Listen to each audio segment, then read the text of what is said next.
My crazy son and I are going to join in my mental illness together and go pick up this sleigh all the way up in Pennsylvania. So it's a 3-hour drive there and a 3-hour drive back.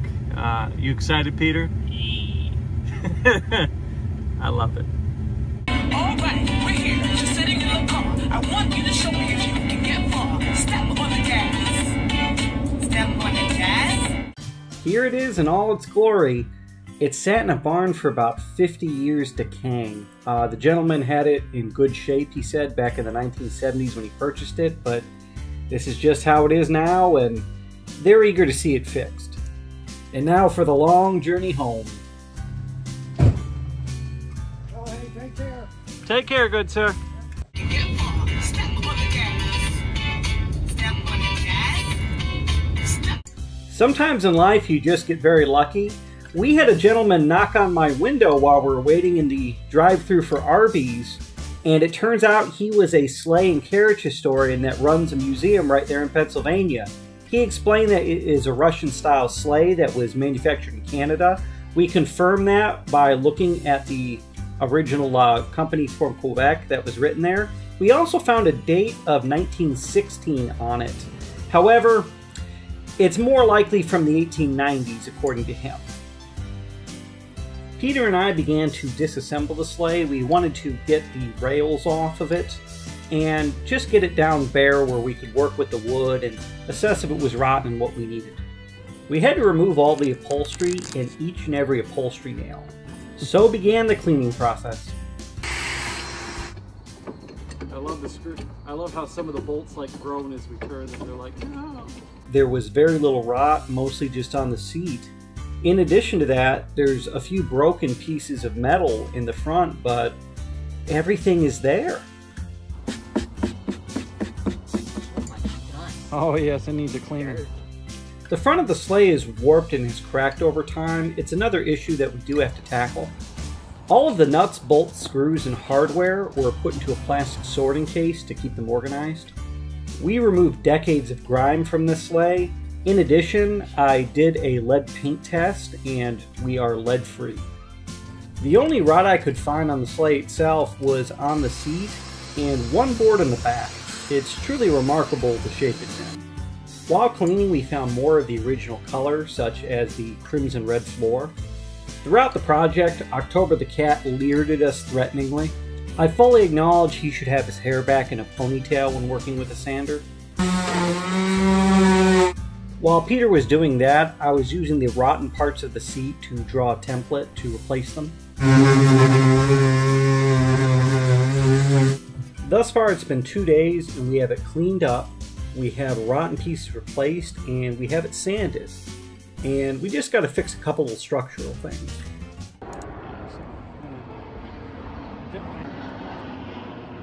Now, and hopefully you won't split this piece doing it. Here I am mixing up Bondo, which is easy to work with, and I'm mixing up way too much of it because this hardens quick. However, Bondo might not have been the best choice. You see, wood swells, and the Bondo doesn't really swell with it. Wood filler would have probably been more ideal because I'm starting to see a little bit of cracking here and there that I'm filling in with paint. Some of the old wood joints have failed over time, especially because back then wood glues were garbage. But, you know, it's not a big deal, especially for something this old. We'll just put a little bit of filler in it and move on. I still haven't fixed this corner yet. I don't have the skills to glue a piece of wood in there and plane it down. I'm going to need help with that.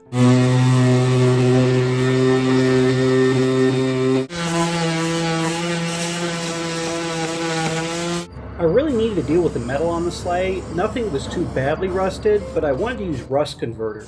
What it does is it hardens rust and makes it able to where you can paint right over it. It actually becomes stronger than the original metal. I've used it on a lot of restoration projects and I really love using it. The old whip socket was broken, and frankly, it's a lot easier to just replace it with another old one from eBay for $8. Peter and I began to apply the outdoor primer. We wanted to make sure that we got about 2-3 coats onto it.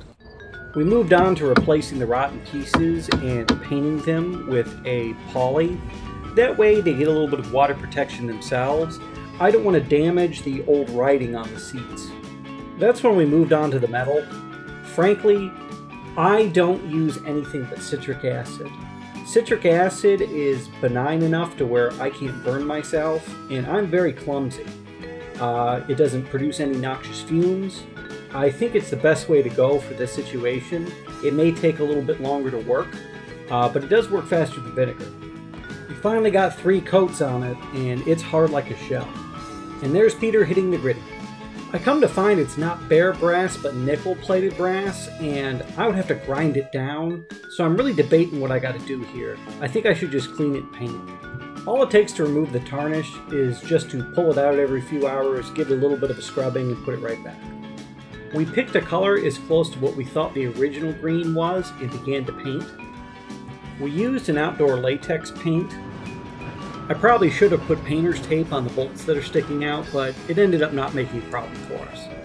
Unfortunately, the sleigh was stored on uneven ground, so the front of it is just canted to one side. We accidentally fixed that. As I said earlier about luck, sometimes you just get lucky. By the way that we had it out, it bent it in the correct direction. I began treating the rails with rust converter and then painting them black. We were a little over a week into the project. With a little citric acid and brushing, we were able to get it clean, but it's just uneven. Some parts are more brass, some parts are nickel plated.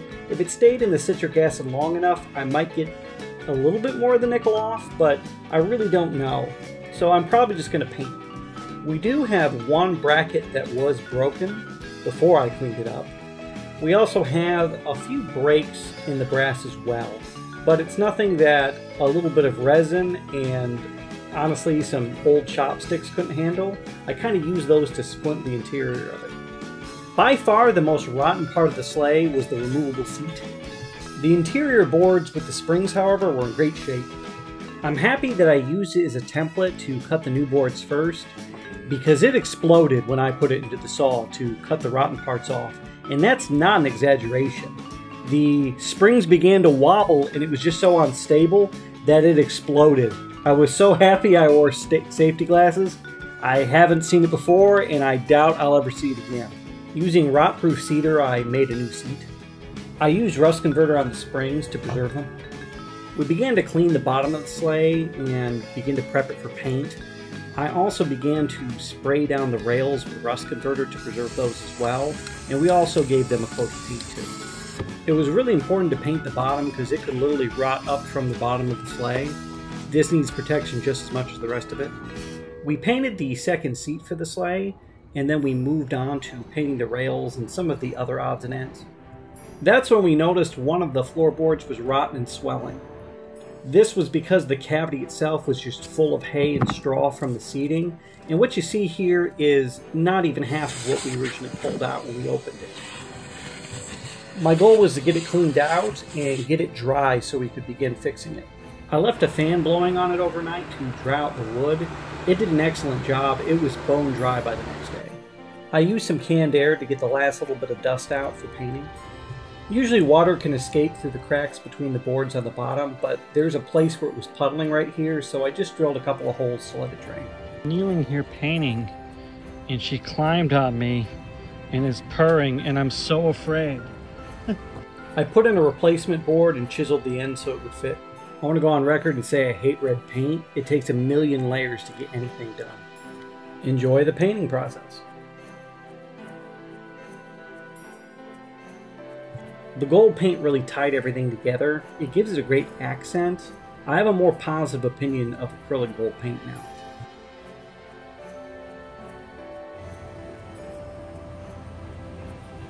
I decided to spray paint the ornamental hardware.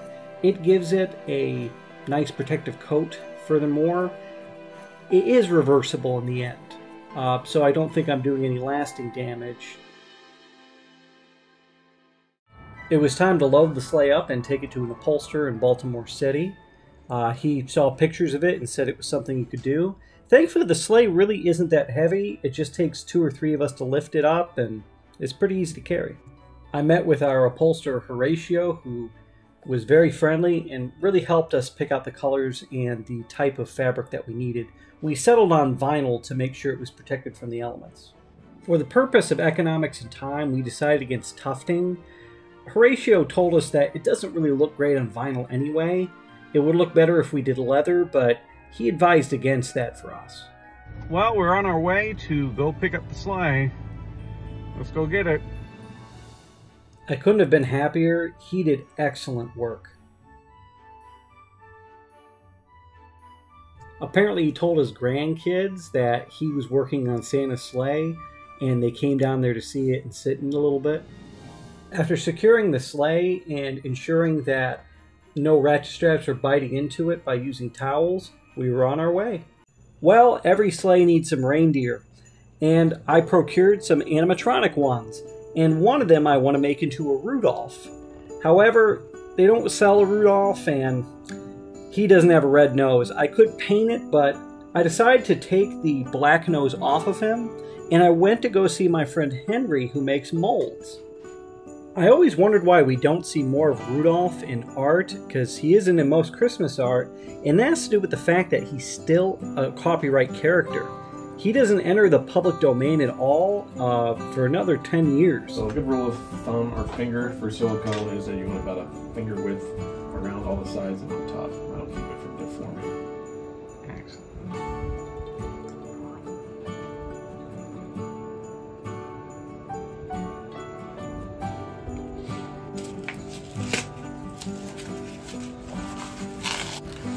Oh. Come on. Nice. There you go. I don't know which one of those part A or B. Doesn't really matter.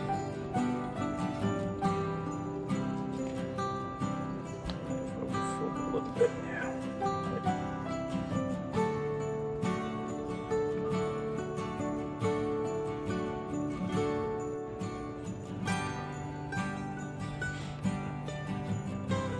Say to yourself when you see a cacti, like, sexy. Here we go. Wow. Well, it's time to assemble our boy. I've had a couple of offers from showing off online. People want to buy one of those noses for their own. I can't sell him once again. Remember, he's intellectual property and I could get sued. If I could do it all again, I would use one large LED versus two because it's a tiny bit noticeable. However, I really couldn't be happier with the results. I lack the skill set to wire it into his native power, so I gotta pop a new 9-volt in there every few days. We got to take our first family portrait in the sleigh. Here are my outdoor reindeer that don't need covered. Rudolph does because he's an indoor animatronic. I put out some permanent and not so permanent Govee lights for Christmas, and then we began to decorate. More on this in a bit. I put up a pop-up and anchored it down with some trampoline stakes. However, the wind still managed to break the darn thing because of a high wind day. I'm still debating on how I could do permanent cover for the sleigh during this time of year. I didn't want to rest on my laurels, so I decided to call up a sleigh expert to come out and take a look at my work. I volunteer at the Filbert Street Garden, and we decided to have a holiday party for the community this year. And wouldn't you know it, Santa Claus showed up on a fire truck. With my son and I serving as elves, over 30 kids came, met with Santa, and got to take home some free books. Santa Claus assured Peter and I we did excellent work on the sleigh. As a craftsman, there's a lot of things that I loved about this project, but the thing I loved the most was getting to do it with my son Peter. My son is about to turn 18 and the years have just flown by. Peter has always been my big helper, whether it was going out at night to find a missing duck, or being there when the first goats were born at the garden. He can always make me laugh with his silliness, or when he pulls a good prank like putting skeletons where I sit on the couch and making him look like me and him. I'm real proud of the adult that he's becoming, and I love him very dearly. I hope we get to do another project together soon. So, without further ado, enjoy!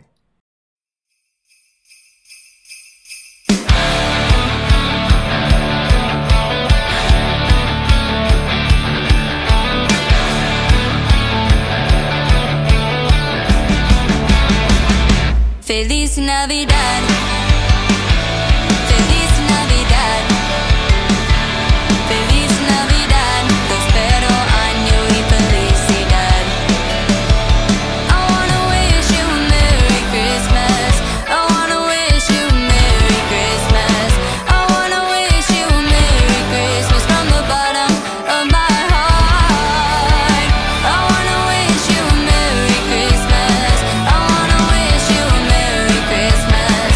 I wanna wish you a Merry Christmas from the bottom of my heart. Feliz Navidad. Feliz Navidad. Feliz Navidad. Prospero año y felicidad. Feliz Navidad. Feliz Navidad.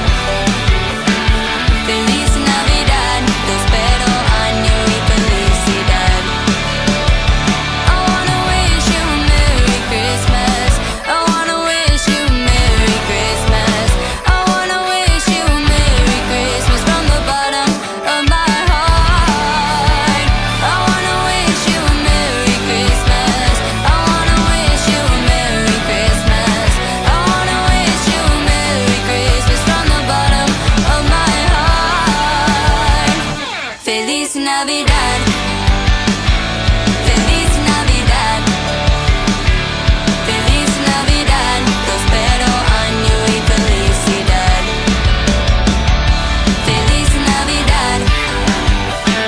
Feliz Navidad. Feliz Navidad. Prospero año y felicidad.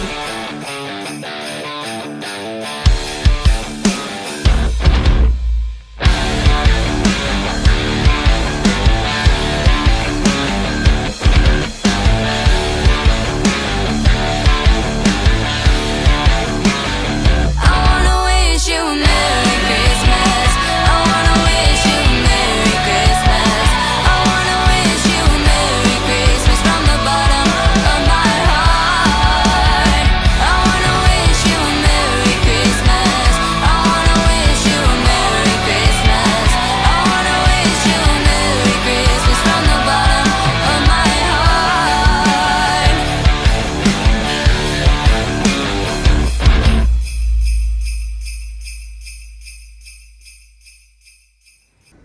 So, Santa, how was the video? It ran a little long. Try again next year.